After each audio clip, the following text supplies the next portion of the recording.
ബിസ്മില്ലാഹിർ റഹ്മാനിർ റഹീം. അൽഹംദുലില്ലാഹി റബ്ബിൽ ആലമീൻ. അല്ലാഹുമ്മ സ്വല്ലി അലാ സയ്യിദിനാ മുഹമ്മദിൻ വഅലാ ആലിഹി വസഹ്ബിഹി വസല്ലം.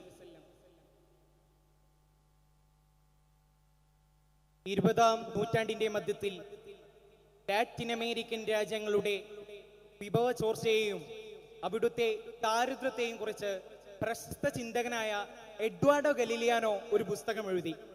Open vines of Latin America, Latin അമേരിക്കയുടെ തുറന്ന ഞരമ്പുകൾ എന്നായിരുന്നു ആ പുസ്തകത്തിന്റെ പേര്. സ്വന്തമായി വിഭവങ്ങൾ ഉണ്ടായിട്ടും അത് മറ്റുള്ളവർക്കായി ചോർന്നു പോയ ഒരു ജനതയുടെ വിലാപമായിരുന്നു അത്. 21-ാം ശതകത്തിന്റെ കാൽ നൂറ്റാണ്ട് പിന്നിടുമ്പോൾ കേരളീയ പരിസരത്ത് നിന്നും നമ്മൾ ഉയർത്തേണ്ട ചോദ്യവും ഇത് തന്നെയാണ്. നമ്മുടെ നാടിന്റെ തുറന്ന ഞരമ്പുകൾ എവിടെയാണ്? അത് നമ്മുടെ ഏറ്റവും സമ്പന്നമായ മനുഷ്യ വിഭവമാണ് എന്ന് തിരിച്ചറിയാതെ പോയതാണ് നമ്മുടെ ഇപ്പോൾ അനുഭവിച്ചു കൊണ്ടിരിക്കുന്ന അപജയത്തിന്റെ അടിവേര്. ഈ നാടിന്റെ ഏറ്റവും മികച്ച അധ്വാനശേഷിയും ബുദ്ധിയുമുള്ള യൗവനങ്ങളെ മുഴുവൻ പെട്ടിയും ബന്ധിച്ച് 20-ാം വയസ്സിൽ തന്നെ അന്യനാടുകളിലേക്ക് കടത്തിവിടുന്ന ഒരു സംസ്കാരം നമുക്കുണ്ട്. ഈ സംസ്കാരത്തെ സാംസ്കാരിക ഹീറോയിസമായി കൊണ്ടാടാൻ എത്ര കാലം നമുക്ക് കഴിയും? സാമ്പത്തിക ശാസ്ത്രത്തിൽ ഡച്ച് ഡിസീസ് എന്നൊരു പ്രതിഭാസമുണ്ട്. പെട്ടെന്ന് ഒരു വിദേശ ഉറവിടത്തിൽ നിന്ന് വലിയ രീതിയിൽ പണം ഒഴുകിയെത്തുമ്പോൾ ഒരു രാജ്യം അതിന്റെ ആഭ്യന്തര ഉൽപാദന മേഖലകളെയും വ്യവസായങ്ങളെയും പൂർണ്ണമായി അവഗണിക്കുന്ന ഒരു പ്രതിഭാസമാണിത്. ഇത് തന്നെയല്ലേ നമ്മുടെ കേരളത്തിലും സംഭവിച്ചിട്ടുള്ളത്? കഴിഞ്ഞ 5 പതിറ്റാണ്ടായി കേരളത്തിലേക്ക് ഗൾഫിൽ നിന്നും ഒഴുകിയെത്തുന്ന കോടാനുകോടി രൂപ നമ്മുടെ ആഭ്യന്തര ഉൽപാദനങ്ങളെ, ആഭ്യന്തര വിഭവങ്ങളെ ഉപയോഗപ്പെടുത്തുന്നതിനുള്ള രാഷ്ട്രീയ ബുദ്ധിയെ തരം താഴ്ത്തി കളഞ്ഞു. നമുക്ക് സമൃദ്ധമായ ജലസ്രോതസ്സുണ്ട്, ഫലപുഷ്ടമായ മണ്ണുണ്ട്, അതിലപ്പുറം 100% അറിവുള്ള മനുഷ്യരുണ്ട്.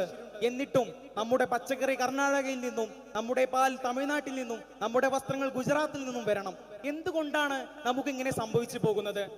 വിഭവങ്ങൾ ഇല്ലാത്തത് കൊണ്ടല്ല നാം പരാജയപ്പെട്ടു പോകുന്നത്, മറിച്ച് ആ വിഭവങ്ങളെ മൂലധനമാക്കി മാറ്റാനുള്ള സംസ്കാരം, അതായത് ഉൽപാദന സംസ്കാരം ഇല്ലാതെ പോയത് കൊണ്ടാണ്. അധ്വാനിക്കുന്നത് ഒരു കപടമായ അഭിമാനക്ഷതമായി കാണുന്ന വിചിത്രമായ ഒരു സാമൂഹിക മനഃശാസ്ത്രം നാം ഇവിടെ വളർത്തിയെടുത്തു. ഒരു മനുഷ്യൻ സ്വന്തം മണ്ണിൽ നിന്നും അധ്വാനത്തിൽ നിന്നും അന്യവൽക്കരിക്കപ്പെടുന്ന അവസ്ഥയെക്കുറിച്ച് ഒരിക്കൽ കാറൽ മാർക്സ് പറഞ്ഞിട്ടുണ്ട്. ഈ അന്യവൽക്കരണം തന്നെയല്ലേ നമ്മുടെ പ്രവാസി സുഹൃത്തുക്കളും ഇന്ന് അനുഭവിച്ചു കൊണ്ടിരിക്കുന്നത്? എങ്ങനെ പ്രവാസികളെ സംരക്ഷിക്കാം എന്നതിലപ്പുറത്തേക്ക് എന്തിനാണ് നാം ഇത്രയധികം പ്രവാസികളെ സൃഷ്ടിക്കുന്നത് എന്ന ഒരു പ്രാഥമികമായ ചോദ്യത്തിലോട്ട് മലയാളികൾ മാറാൻ സമയമായിട്ടുണ്ട്.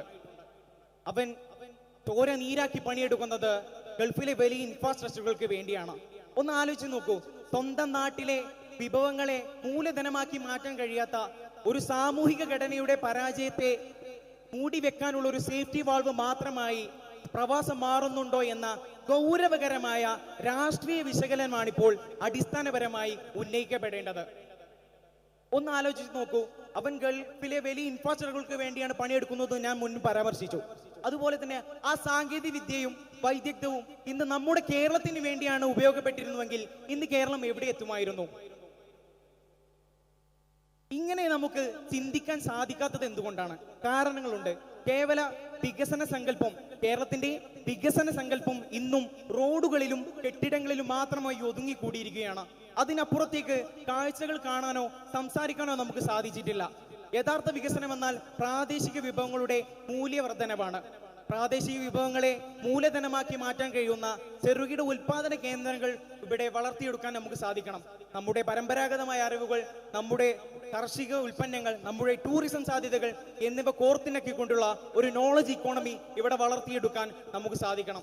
തദ്ദേശീയ സാധ്യതകളെ നമുക്ക് ഉപയോഗപ്പെടുത്താൻ കഴിയണം. ഇതിനെല്ലാം വേണ്ടത് രാഷ്ട്രീയപരമായ ഇച്ഛാശക്തിയാണ്.